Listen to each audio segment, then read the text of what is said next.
Junto a Carmina Valdizán estamos hoy por la noche analizando varios temas. En este segundo tema vamos a hablar de alianza público-privadas. Como ustedes recordarán, el decreto 16-2010 aprobó el mecanismo, el instrumento por medio del cual en Guatemala podrían desarrollarse alianzas público-privadas en particular para el desarrollo de infraestructura. Hasta la fecha no se ha concretado ningún proyecto específico, han pasado más de 10 años. El pasado viernes se llevó a cabo un foro entre la ANADIE, AmCham y también la Embajada de los Estados Unidos, en los cuales se abordaron las oportunidades y los retos que tienen las alianzas público-privadas. Al respecto vamos a hablar. Le doy la bienvenida al licenciado Juan Pablo Carrasco, presidente de AmCham, al ingeniero Manuel Alfredo Rivera, representante de CACIF, y también al licenciado Eric Uribio, director ejecutivo interino de la Agencia Nacional de Alianzas para el Desarrollo de Infraestructura Económica, ANADIE. A los tres bienvenidos. Muchas gracias, Mariano, un gusto estar contigo. Gracias. Iniciamos con Juan Pablo Carrasco, presidente de AmCham, uno de los coorganizadores del foro que hablamos del pasado viernes. Que nos comente de qué trató, qué conclusiones llegaron. Bueno, muchas gracias, Mariano. Me parece que fue un foro muy oportuno, muy interesante, especialmente que dejó en relucir lo importante que es para el gobierno de los Estados Unidos el que se invierta en Guatemala en proyectos de infraestructura, no solo para generar empleo, sino que para generar condiciones de competitividad en el país que nos permitan crecer y generar desarrollo y prosperidad en Guatemala, que es hoy realmente una de las prioridades que tiene Estados Unidos en el país. Y entonces, muy interesante escuchar al embajador acerca de los ejemplos mundiales que hay sobre el éxito que tiene las APPs. Mencionó ejemplos de Brasil, Chile, México, entre otros países, y claro, tantos proyectos de APP que se hacen en Estados Unidos, que son verdaderamente una solución, una metodología de construir y generar obra en el corto plazo de una forma compartida en la que se comparten los riesgos entre el sector público y el sector privado con grandes resultados positivos que los podemos ver. Tocaba el ejemplo del canal de Suez, que se volvió tan famoso ahora por el bloqueo que tuvo, que fue la primera APP que se dio a nivel global, y cómo ese canal de comercio pues es ya por más de 100 años pues una ruta de las más importantes para el comercio mundial. Y dio el ejemplo también que tú mencionabas de que las APPs en Guatemala, a pesar de que han pasado 10 años, que no se ha logrado concretizar todavía alguna, daba el ejemplo en Brasil, que ocurrió un poco lo mismo y por 10 años no pudieron desarrollar proyectos de APP, pero hicieron unas modificaciones a la legislación y de entonces a este momento han hecho una gran cantidad de proyectos, y mencionaba que estamos hablando de proyectos dentro de los 10,000 millones de dólares de proyectos bajo esta modalidad, como para exhortar a que nosotros en Guatemala hagamos lo mismo, le apostemos a las APPs y le apostemos a este modelo de contratación que es transparente y permite una eficiencia en la generación de obras de gran beneficio para el país. Muchísimas gracias, licenciado Rivera. Con relación a lo que acaba de decir el licenciado Carrasco, ¿cuáles considera usted que son estas modificaciones que se podrían hacer en la legislación para que empezáramos a tener estas alianzas público-privadas tan necesarias para el país? Muchas gracias y muy buenas noches, Carmina y Mariano. Yo creo que toda modificación en cualquier ley es buena. Sin embargo, yo creo que el modelo actual, la forma en que la ley ya está estructurada, no es una ley mala. La ley no es que no haya funcionado, yo creo que hay varios problemas muy importantes. Creo que el principal es que hay un serio desconocimiento del tema. Es decir, no solo en el seminario que mencionaba Mariano de la semana pasada, sino que en muchísimos foros se ha enfatizado que el modelo APP no es una privatización. Hay muchísimos ejemplos sencillos que no es tan complejo al final de cuentas explicar. También hay que entender que alguien tiene que pagar por la infraestructura. No hay almuerzo gratis. ya sea que lo pague el Estado, que al final de cuentas lo pagamos todos los guatemaltecos por medio de impuestos, o los paga el usuario de la infraestructura por medio de peaje. Es decir, no tenemos una mala ley, tenemos una muy buena ley que puede ser mejorada y que lamentablemente hemos encontrado obstáculos en el Congreso. Habrán muchas razones y yo creo que, entre otras, por lo menos el no conocer qué es una privatización y no saber cómo funciona y cómo se desarrollan los modelos de privatización es uno de los factores más importantes. Entre otros que, pues, intereses personales, lamentablemente los diputados no están pensando como nación, sino que están pensando con intereses personales. Licenciado Uribio, usted es el director ejecutivo interino de la Agencia Nacional de Alianzas para el Desarrollo de Infraestructura Económica. El portafolio que ustedes tienen de proyectos es amplio en diferentes grados de avance. Evidentemente, la APP Escuintla, el puerto de San José, está entrampada por intereses espurios en el Congreso de la República. En ese contexto, ¿qué perspectivas tienen las APPs en este momento en el país? Sobre todo porque la necesidad de infraestructura es cada vez mayor.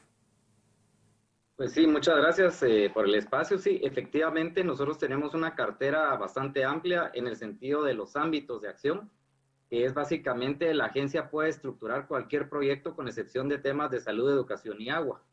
En este caso, pues sí, específicamente el proyecto que ya es el proyecto insignia, llamémosle así, el proyecto modelo, que ya pasó y superó toda la fase de estructuración, de precalificación y licitación, y ya se encuentra en el Congreso, es el proyecto que nosotros vemos como el modelo o al que hay que darle la oportunidad para que Guatemala ya arranque con el tema de APPs.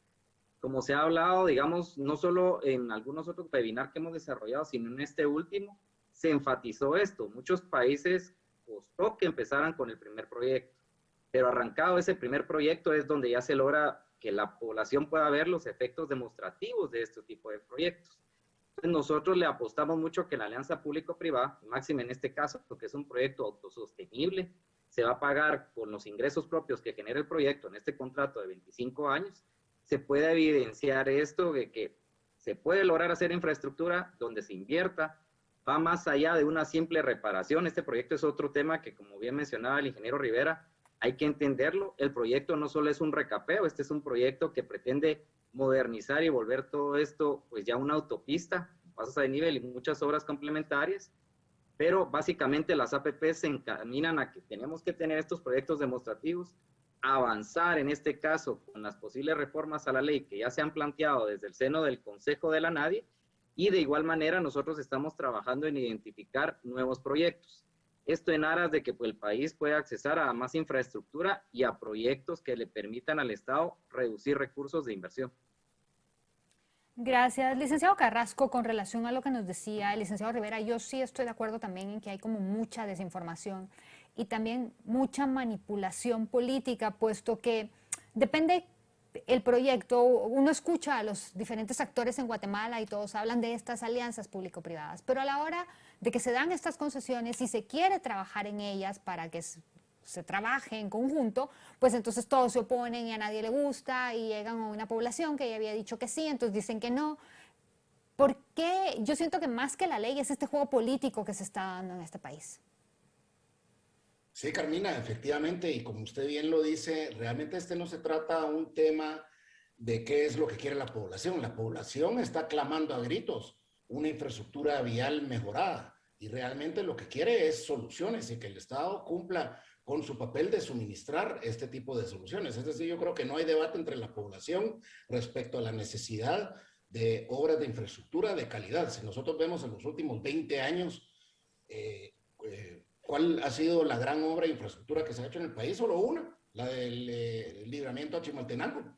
Y realmente, pues, incluso un mal ejemplo hecho con el modelo clásico tradicional, que es el de la licitación pública, pagado 100% por el Estado, y no es el mejor referente al que podamos hacer referencia en los últimos años, pero realmente es la única obra de infraestructura vial importante que se ha desarrollado en 2 décadas.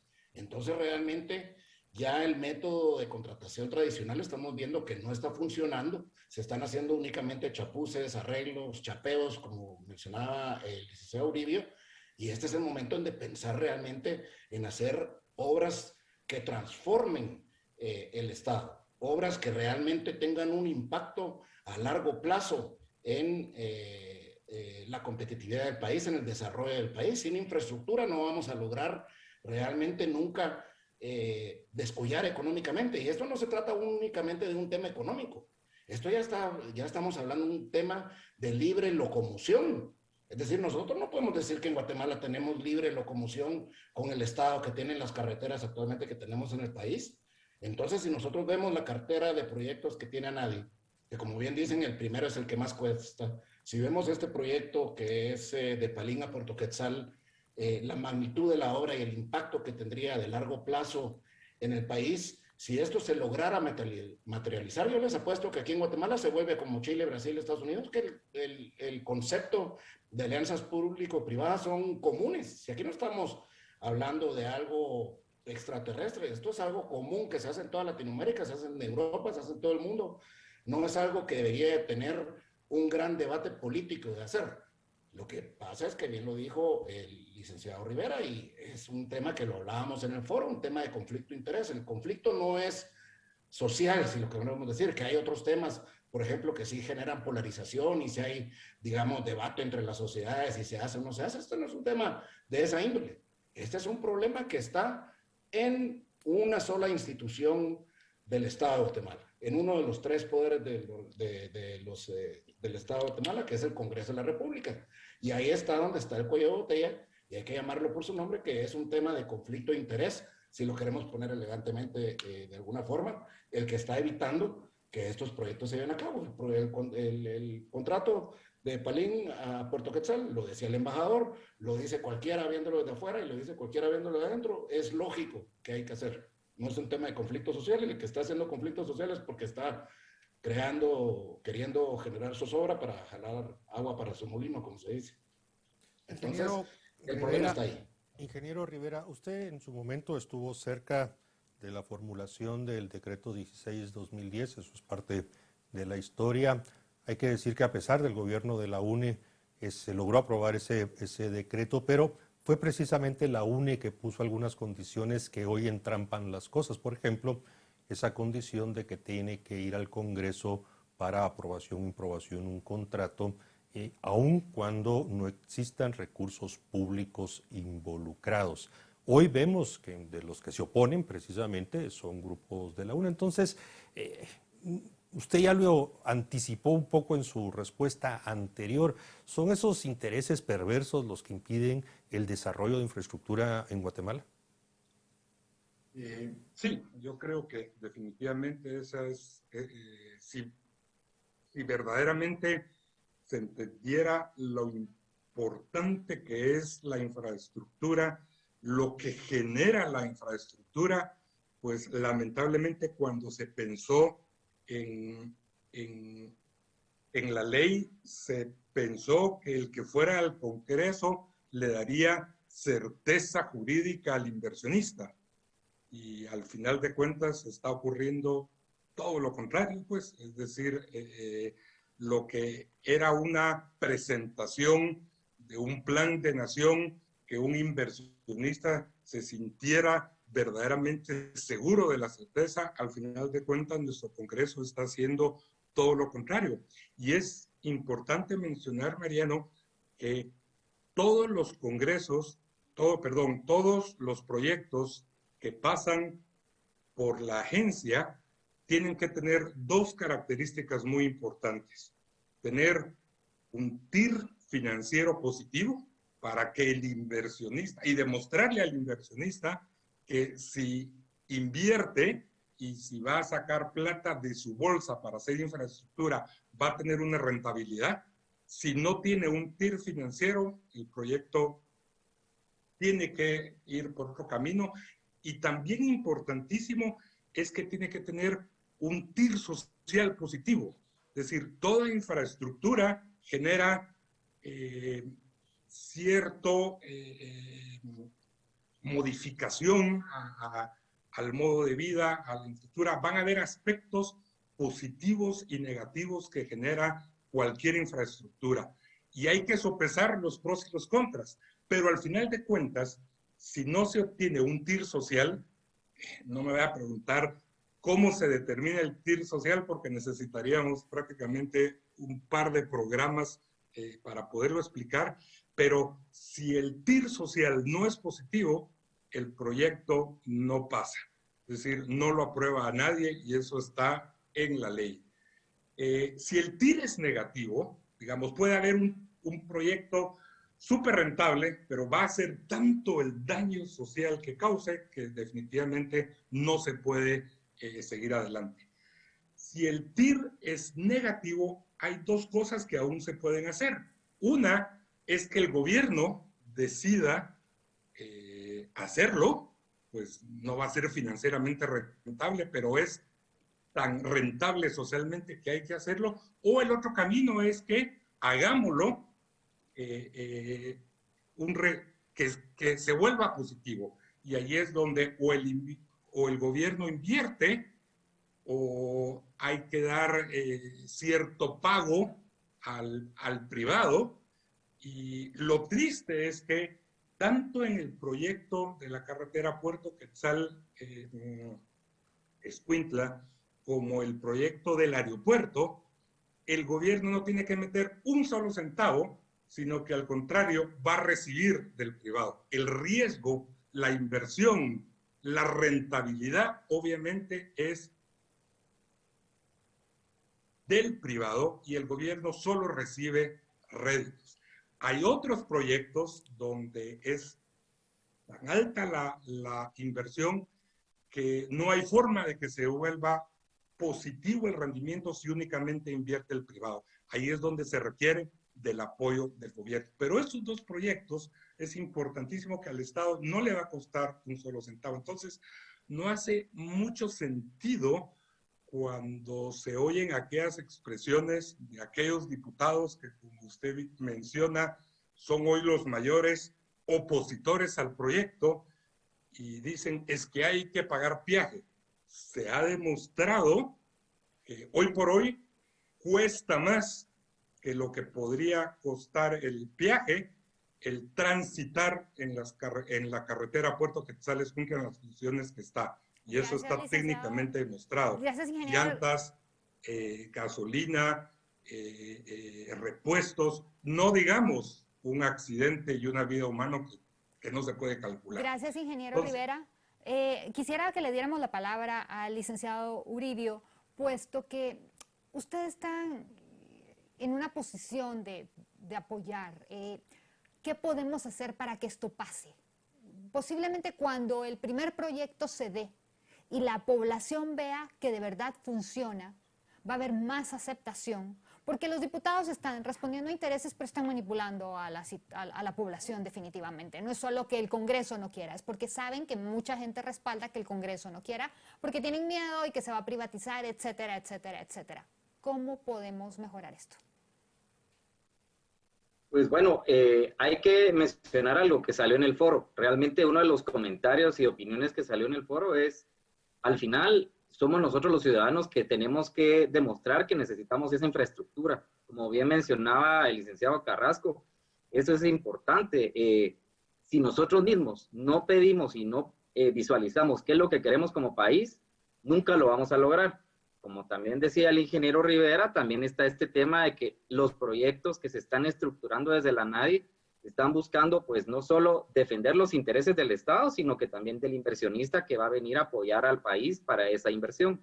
Entonces, ¿qué es lo que hay que hacer? Pues como ciudadanos tenemos que demandar qué es lo que queremos. Queremos reglas claras, que es esta ley que ya tenemos.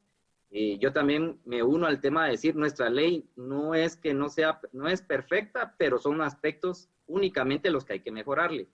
Hay que ampliar el ámbito de acción de las APPs en Guatemala para poder minimizar todas esas necesidades que se tienen, como el tema de educación o salud. Y por el otro lado es este tema de las aprobaciones. la forma en que se está aprobando cada proyecto, somos pocos los países en el mundo que tienen que ir uno por uno al Congreso. Hay otros países que ya lo han experimentado y que tienen otra modalidad y que esto es parte de lo que hemos planteado en la reforma. Entonces, desde el punto de vista de ciudadanos, yo esperaría de que todos demandemos qué es el país que queremos. E igual, la modalidad de alianzas público-privadas es una modalidad más que se suma a la forma en que el Estado puede hacer infraestructura. No la limita, no quiere decir que sea la única, aparte de la obra pública, entonces tenemos que darle la ventaja y la oportunidad. Eso es lo que yo esperaría, de que podamos darle esa oportunidad para que de esa forma, con un proyecto que se pueda demostrar, podemos pues liberar el resto de los proyectos de la cartera, así como otros que se puedan implementar desde la agencia. Y estoy sumamente seguro que, como nos ha pasado y que explicó el embajador Pop, hay países que empezaron también con un proyecto y hoy ya llevan pues, más de 1000 proyectos en estructuración de APP y millones de dólares que se ha ahorrado el Estado, porque de esa forma capitaliza para las necesidades más necesarias. Entonces, eso es parte de lo que tenemos que hacer. Y realmente, pues nosotros lo que estamos buscando son aliados que nos ayuden a divulgar este modelo, y ahí es donde hacemos estas sinergias. Y de igual manera, pues la transmisión de este tipo de modelo y la socialización nos va a ayudar a que hasta el mismo Congreso se dé cuenta de las ventajas que esto tiene.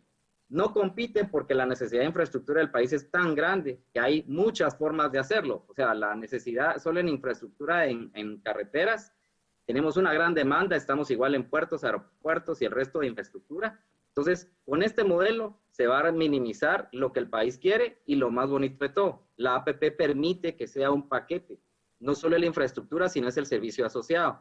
Eso no se puede hacer por obra pública, se tendrían que hacer 3, 4, 5 licitaciones para armar lo que un proyecto APP tiene. Y finalmente, y esto es bien importante, el ejemplo del proyecto que ya tenemos, la derrama económica de lo que se va a recibir va a quedar en la zona de influencia del proyecto. Eso tampoco lo puede hacer la obra pública. Aquí en el decreto que va a aprobar el Congreso, se comunidades aledañas al proyecto. Bien, queremos agradecer a nuestros invitados, al licenciado Juan Pablo Carrasco, al ingeniero Manuel Alfredo Rivera y al licenciado Eric Uribio, que nos hayan acompañado esta noche. No sin antes decirle que aquí en Canal Antiguo, en Carmina y en mi persona, tienen aliados para impulsar APPs en Guatemala. Y no condicionar una reforma a la ley que ya desde el año pasado está lista, pero que no termina de llegar al Congreso, y eso pues ya es otro tipo de análisis. Así que agradecemos mucho que nos hayan acompañado. Buenas noches. Buenas noches, muchas gracias. Gracias, buenas noches. Buenas noches, gracias. Bueno, no lo dijeron, pero sí hay una reforma que ya presentó la agencia, el Consejo al Ejecutivo, pero no termina de llegar al Congreso. Y hay sospechas de que evidentemente no tienen las APPs, y en particular la de Escuintla Puerto San José no goza del apoyo porque prefieren hacer obras por administración, entiéndase, como siempre. Claro, y yo insisto, no se lo saben vender a la población, o sea, no le saben llegar a la población para que lo exijamos como si la gente tiene total desconocimiento y desconfianza, por supuesto. Bueno, con esto terminamos las entrevistas y el análisis de hoy por la noche. Los invitamos para que continúen con Canal Antiguo. El próximo miércoles, estaremos Carmina y yo nuevamente a ver qué nos deparan estas próximas 48 horas en la Corte de Constitucionalidad. Buenas noches, buen descanso.